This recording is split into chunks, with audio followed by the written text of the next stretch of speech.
ఈరోజు మనం ఒక థ్రిల్లింగ్ టాపిక్ గురించి మాట్లాడబోతున్నాం. Top 10 political thrillers in Indian cinema. రాజకీయాలు, కుట్రలు, అధికార ఆటలు, అవినీతి అవన్నీ మిక్స్ అయినప్పుడు వచ్చే సినిమాలు మనల్ని సీట్ ఎడ్జ్‌లో ఉంచుతాయి. ఇండియన్ సినిమాలో అలాంటి అద్భుతమైన పొలిటికల్ థ్రిల్లర్స్ చాలానే ఉన్నాయి. మన లిస్ట్లో మొదటి సినిమా ప్రస్థానం. దేవ్ కట్టా డైరెక్ట్ చేసిన ఈ సినిమా ఒక రాజకీయ drama come thriller. Sharwanand, Sai Kumar నటించిన ఈ సినిమా ఒక రాజకీయ కుటుంబంలో సోదరుల మధ్య జరిగే అధికార పోరాటం, అవినీతి చుట్టూ తిరుగుతుంది. ఈ సినిమా అద్భుతమైన డైలాగ్, స్క్రీన్ ప్లే కోసం క్రిటిక్స్ నుంచి మంచి ప్రశంసలు పొందింది. కానీ బాక్స్ ఆఫీస్ లో అంతగా ఆడలేదు. ఈ సినిమా స్పెషల్ ఏంటంటే దీని realistic political drama, emotional depth మరియు శర్వానంద్ నటన. మహేష్ రమేష్ మ్యూజిక్, శ్యామ్ దత్ సినిమాటోగ్రఫీ ఈ సినిమాకి మరింత బలం చేకూర్చాయి. ఈ సినిమా అండర్ రేటెడ్ కావడానికి కారణం దీని సీరియస్ థీమ్ కమర్షియల్ ఆడియన్స్ కి కనెక్ట్ కాకపోవడం. ఓటీటీలో ముఖ్యంగా అమెజాన్ ప్రైమ్లో ఈ సినిమా కల్ట్ క్లాసిక్గా మారింది. పొలిటికల్ డ్రామా, ఫ్యామిలీ టెన్షన్స్ ఇష్టపడే వాళ్ళకి ఈ సినిమా మస్ట్ వాచ్. రెండో తెలుగు సినిమా నేనే రాజు నేనే మంత్రి. తేజ్ డైరెక్ట్ చేసిన ఈ సినిమాలో రాణా దగ్గుబాటి, కాజల్ అగర్వాల్ నటించారు. ఈ సినిమా ఒక చిన్న ఫైనాన్సర్గా మొదలై ప్రేమ ఆశయాలతో రాజకీయ నాయకుడిగా ఎదిగే జోగేంద్ర కథ. ఈ సినిమా రాజకీయ కుట్రలు, పవర్ గేమ్ ని థ్రిల్లింగ్ గా చూపిస్తుంది. రాణా నటన, తేజ్ డైరెక్షన్, అనూప్ రూబెన్స్ మ్యూజిక్ ఈ సినిమాకి జీవం పోశాయి. బాక్స్ ఆఫీస్ లో సగటు విజయం సాధించిన ఈ సినిమా అంతగా హైలైట్ కాలేదు. ఓటీటీలో ముఖ్యంగా నెట్ఫ్లిక్స్ లో ఈ సినిమా చాలా మంది చూసి ప్రశంసించారు.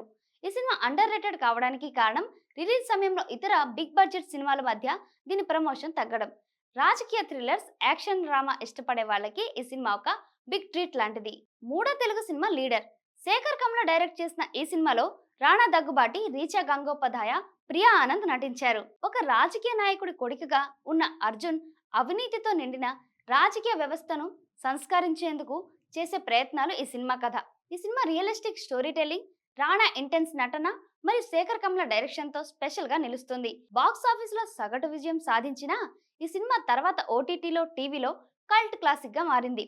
Mickey J Meyer music, Vijay C Karun cinematography ఈ సినిమాకి మరింత బలం చేకూర్చాయి. ఈ సినిమా అండర్ రేటెడ్ కావడానికి కారణం దీని సీరియస్ థీమ్, కమర్షియల్ ఎలిమెంట్స్ తక్కువగా ఉండడం. రాజకీయ సంస్కరణలు ఇష్టపడే వాళ్ళకి ఈ సినిమా ఒక మస్ట్ వాచ్ లాంటిది. మొదటి Malayalam cinema left right left. Arun Kumar Aravind direct చేసిన ఈ సినిమాలో ఇంద్రజిత్ సుకుమారన్, మురళీ గోపి, రమ్య నంబిసన్ నటించారు. ఈ సినిమా 3 విభిన్న కథలను రాజకీయ నేపథ్యంలో మిళితం చేస్తూ అవినీతి, అధికార దుర్వినియోగం మరియు సామాజిక నీతిని చర్చిస్తుంది. ఒక పోలీస్ ఆఫీసర్, ఒక కమ్యూనిస్ట్ లీడర్ మరియు ఒక సామాన్యుడి జీవితాలు ఈ సినిమాలో కనెక్ట్ అవుతాయి. ఇంద్రజిత్ సుకుమారన్ ఇంటెన్స్ నటన, గోపి సుందర్ మ్యూజిక్, షేర్షాద్ జలీల్ సినిమాటోగ్రఫీ ఈ సినిమాని స్పెషల్ గా చేశాయి. బాక్స్ ఆఫీస్ లో సగటు విజయం సాధించిన ఓటీటీలో ముఖ్యంగా అమెజాన్ ప్రైమ్ లో ఈ సినిమా కల్ట్ క్లాసిక్ గా మారింది. ఈ సినిమా అండర్ రేటెడ్ కావడానికి కారణం దీని కాంప్లెక్స్ నెరేటివ్ మరియు మెయిన్ స్ట్రీమ్ కమర్షియల్ ఎలిమెంట్స్ లేకపోవడం. రాజకీయ థ్రిల్లర్, సోషల్ డ్రామా ఇష్టపడే వాళ్ళకి ఈ సినిమా ఒక రత్నం లాంటిది. ఇప్పుడు ఒక తమిళం సినిమా రోజా. మణిరత్నం డైరెక్ట్ చేసిన ఈ సినిమాలో అరవింద్ స్వామి, మధు నటించారు. ఒక యువతి తన భర్తను కాశ్మీర్లో ఉగ్రవాదుల నుంచి కాపాడే కథలో రాజకీయ కుట్రలు, ఉగ్రవాదం గురించి ఈ సినిమా చూపిస్తుంది. ఈ సినిమా అప్పట్లో క్రిటిక్స్ నుంచి భారీ ప్రశంసలు పొందింది. కానీ బాక్స్ ఆఫీస్ లో సగటు విజయం సాధించింది. A R Rahman music, Mani Ratnam direction, Santosh Sivan cinematography ఈ సినిమాని ఐకానిక్ చేశాయి. ఓటీటీలో, టీవీలో ఈ సినిమా ఇప్పటికీ ఎవర్ గ్రీన్ గా ఉంది. రాజకీయ థ్రిల్లర్స్, ఎమోషనల్ డ్రామా ఇష్టపడే వాళ్ళకి ఈ సినిమా మస్ట్ వాచ్. మొదటి హిందీ సినిమా మద్రాస్ కేఫ్. సుజిత్ సర్కార్ డైరెక్ట్ చేసిన ఈ సినిమాలో జాన్ అబ్రహం, నార్గిస్ ఫాక్రీ నటించారు. శ్రీలంక యుద్ధం బ్యాక్ డ్రాప్ లో ఒక రా ఏజెంట్ రాజకీయ కుట్రలను ఎదిరించే కథ ఇది. ఈ cinema realistic story telling, John Abraham intense నటన, శ్యామ్ కౌశల్ యాక్షన్ సీక్వెన్స్లతో స్పెషల్ గా నిలుస్తుంది. బాక్స్ ఆఫీస్ లో సగటు విజయం సాధించిన నెట్ఫ్లిక్స్ లో ఫిల్మ్ ఫెస్టివల్లో ఈ సినిమా భారీ గుర్తింపు పొందింది. ఈ సినిమా అండర్ రేటెడ్ కావడానికి కారణం దీని సీరియస్ థీమ్, కమర్షియల్ ఎలిమెంట్స్ లేకపోవడం. రాజకీయ థ్రిల్లర్స్, యాక్షన్ డ్రామా ఇష్టపడే వాళ్ళకి ఈ సినిమా ఒక బిగ్ జెమ్ లాంటిది. మరో తమిళం సినిమా మాధవలన్. శంకర్ డైరెక్ట్ చేసిన ఈ సినిమాలో అర్జున్ సర్జా, మనీషా కొయిరాలా నటించారు. ఒక జర్నలిస్ట్ ఒకరోజు ముఖ్యమంత్రిగా బాధ్యతలు తీసుకొని రాజకీయ అవినీతిని ఎదిరించే కథ ఇది. ఈ cinema Shankar grand direction, A R Rahman music, Arjun నటనతో స్పెషల్ గా నిలుస్తోంది. బాక్స్ ఆఫీస్ లో మంచి విజయం సాధించిన దీని రియలిస్టిక్ పొలిటికల్ మెసేజ్ అంతగా హైలైట్ కాలేదు. ఓటీటీలో, టీవీలో ఈ సినిమా ఇప్పటికీ పాపులర్. ఈ సినిమా కొంత అండర్ రేటెడ్ కావడానికి కారణం దీని ఫ్యాంటసీ ఎలిమెంట్స్ కొందరు ఆడియన్స్ కి ఓవర్ ది టాప్ అనిపించడం.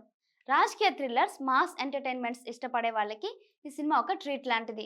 రెండో మలయాళ సినిమా మాలిక్. మహేష్ నారాయణ్ డైరెక్ట్ చేసిన ఈ సినిమాలో ఫాద్ ఫజిల్, నిమిషా సజయన్ నటించారు. ఒక గ్రామంలో అవినీతికి వ్యతిరేకంగా గొంతెత్తిన ఒక రివల్యూషనరీ లీడర్ కథ ఇది. ఈ సినిమా రాజకీయ కుట్రలు, ఎమోషనల్ డ్రామాని అద్భుతంగా మిక్స్ చేసింది. ఫాద్ ఫజిల్ నటన, సుషింత్ శ్యామ్ మ్యూజిక్, మహేష్ నారాయణ్ డైరెక్షన్ ఈ సినిమాని స్పెషల్ చేశాయి. కోవిడ్ కారణంగా ఈ సినిమా ఓటీటీలో రిలీజ్ అయింది. అమెజాన్ ప్రైమ్ లో భారీ గుర్తింపు పొందింది. ఈ సినిమా అండర్ రేటెడ్ కావడానికి కారణం థియేటర్ రిలీజ్ లేకపోవడం, సీరియస్ థీమ్ కావడం. రాజకీయ థ్రిల్లర్స్, ఎమోషనల్ డ్రామా ఇష్టపడే వాళ్ళకి ఈ సినిమా మస్ట్ వాచ్ లాంటిది. మరో హిందీ సినిమా రాజనీతి. ప్రకాష్ ఘా డైరెక్ట్ చేసిన ఈ సినిమాలో రణబీర్ కపూర్, కత్రినా కైఫ్, అజయ్ దేవ్గన్ నటించారు. ఒక రాజకీయ కుటుంబంలో అధికారం కోసం జరిగే కుట్రలు, యుద్ధం ఈ సినిమా కథ. ఈ సినిమా మహాభారతం నుంచి ఇన్స్పైర్ అయిన స్టోరీ టెల్లింగ్ తో స్పెషల్ గా నిలుస్తుంది. రణబీర్ కపూర్ నటన, ప్రకాష్ ఘా డైరెక్షన్, శంకర్ ఎహసన్ లాయ్ మ్యూజిక్ ఈ సినిమాని జీవం పోసాయి. బాక్స్ ఆఫీస్ లో మంచి విజయం సాధించిన దీన్ని డీప్ పొలిటికల్ థీమ్ అంతగా హైలైట్ కాలేదు. నెట్ఫ్లిక్స్ లో, టీవీలో ఈ సినిమా ఇప్పటికీ పాపులర్. ఈ సినిమా కొంత అండర్ రేటెడ్ కావడానికి కారణం దీని కాంప్లెక్స్ స్టోరీ, కొందరు ఆడియన్స్ కి హెవీగా అనిపించడం. రాజకీయ థ్రిల్లర్స్, ఎపిక్ డ్రామా ఇష్టపడే వాళ్ళకి ఈ సినిమా ఒక బిగ్ జెమ్ లాంటిది. గులాల్ హిందీ. అనురాగ్ కశ్యప్ డైరెక్ట్ చేసిన ఈ సినిమాలో కేకే మేనన్, రాజ్ సింగ్ చౌదరి, అభిమన్యు సింగ్ నటించారు. విద్యార్థి రాజకీయాల్లో చిక్కుకొని ప్రేమ, ప్రతీకారం, ధైర్యం కథను ఈ సినిమా చూపిస్తుంది. ఈ సినిమా తీవ్రమైన రాజకీయ కథ, కేకే మేనన్ నటన, అనురాగ్ కశ్యప్ యూనిక్ డైరెక్షన్ తో స్పెషల్ గా నిలుస్తుంది.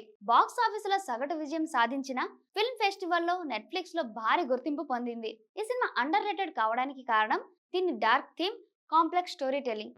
కొందరు ఆడియన్స్ కి హెవీగా అనిపించింది. రాజకీయ థ్రిల్లర్స్, ఇంటెన్స్ డ్రామా ఇష్టపడే వాళ్ళకి ఈ సినిమా ఒక రత్నం లాంటిది. సో ఫ్రెండ్స్, ఇవి మన top 10 political thrillers in Indian cinema. మీకు ఈ లిస్ట్ లో ఏ సినిమా బాగా నచ్చింది, లేదా మీరు ఇంకా ఏ పొలిటికల్ థ్రిల్లర్ సినిమాని చూశారు? కామెంట్స్ లో తప్పక చెప్పండి. ఈ వీడియో నచ్చితే లైక్ చేయండి, షేర్ చేయండి, మరియు మా ఛానల్ ని సబ్స్క్రైబ్ చేయడం మర్చిపోకండి. మళ్ళీ ఇంకో వీడియోతో కలుద్దాం. Until then, bye by.